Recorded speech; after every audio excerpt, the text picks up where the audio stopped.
This is an SU TV News Update, brought to you by the NDSU Bookstore. 2014 marks NDSU's 100th year of theater, and the first major performance of the year was said to be a success. Sweeney Todd, the Demon Barber of Fleet Street, attracted hundreds of students and other Fargo residents over the weekend. Based off of the original Broadway play, NDSU's rendition of Sweeney Todd received a lot of positive feedback from both social media and news sources alike. After the performance on Saturday night, students got their hair cut or beard trimmed for free. The next Theater NDSU production is called Why Torture is Wrong, and it runs from April 24th to May 4th. There's a new way for NDSU students to get home after a night out at the bars. Bison Beeper, a Facebook page set up by NDSU juniors Tim Hansen and Drew Spooner, is already gaining traction. The service allows volunteer drivers to post their contact info so others can call them if they need a ride. The service is free, but tips are encouraged. The Bison Beeper service is not affiliated with NDSU, Spooner and Hansen said. To check out the page, visit facebook.com /Bison Beeper.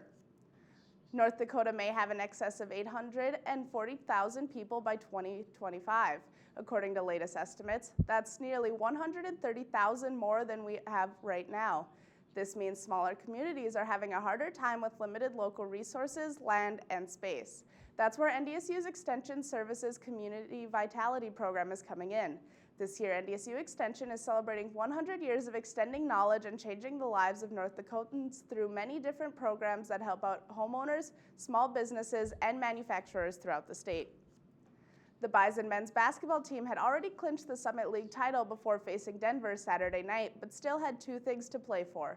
They wanted to send the seniors off with a victory and its era at the Bison Sports Arena on a good note.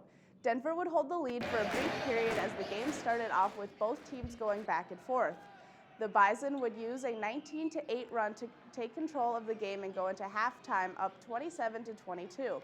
In the second half, NDSU would score 51 points on their way to a 78-68 victory over Denver.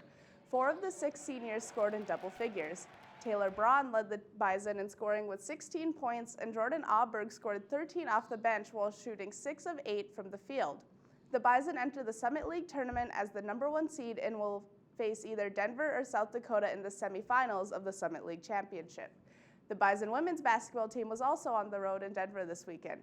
They would lose 74-87. The women will play IUPUI in the opening round of the Summit League tournament on Saturday, March 8th.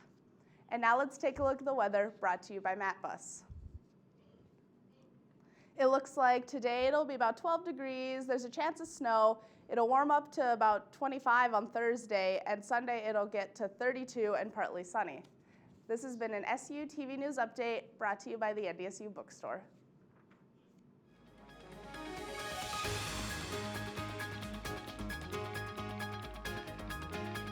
This is an SU TV News Update, brought to you by the NDSU Bookstore.